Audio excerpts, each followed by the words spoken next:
خود پہ بھروسہ۔ کسی باغ کے ایک گھنے درخت پر ایک فاختہ نے اپنا گھونسلہ بنایا ہوا تھا، جس میں وہ دن بھر اپنے بچوں کے ساتھ رہتی تھی اور ان کو دانہ دونگا بھی چگاتی تھی۔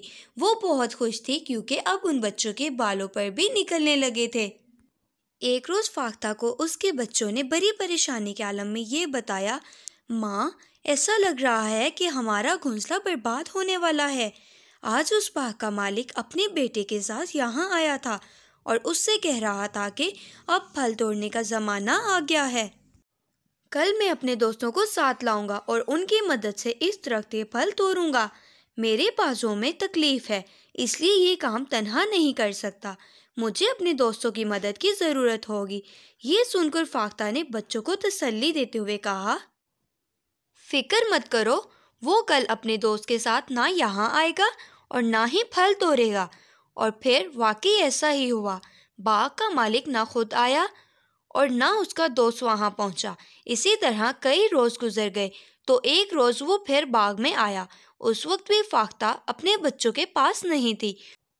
اس نے درخت کے نیچے کھڑے ہو کر کہا، میرے دوستوں نے اپنا وعدہ پورا نہیں کیا، اس لیے میں یہاں سے پھل نہیں توڑ سکا، مگر کل میں یہ کام ضرور کر ڈالوں گا کیونکہ اس بار انہوں نے آنے کا پکا وعدہ کیا ہے۔ جب فاختہ واپس لوٹی تو اس کے بچوں نے یہ بات فاختہ کو بتائی تو اس نے بے پرواہی سے کہا، بچوں، تم پریشان نہ ہو کیونکہ اس بار بھی نہ وہ خود آئے گا اور نہ اس کے دوست آئیں گے۔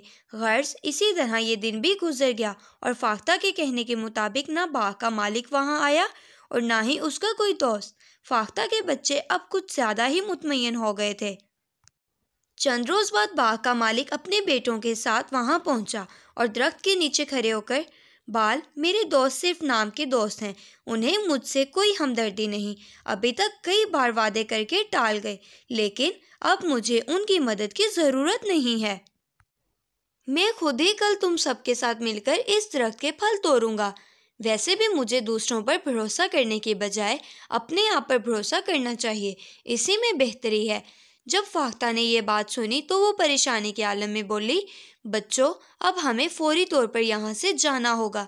جب تک باغ کا مالک دوسروں پر بھروسہ کر رہا تھا اس کا کام نہیں ہو رہا تھا، مگر آج اس نے خود پر بھروسہ کرتے ہوئے خود ہی پھل توڑنے کا ارادہ کیا ہے تو وہ ضرور کامیاب ہو جائے گا، اس لیے اب ہمیں یہاں سے جانا ہی ہوگا۔ پھر وہ اپنے بچوں کو ساتھ لے کر وہاں سے پرواز کر گئی۔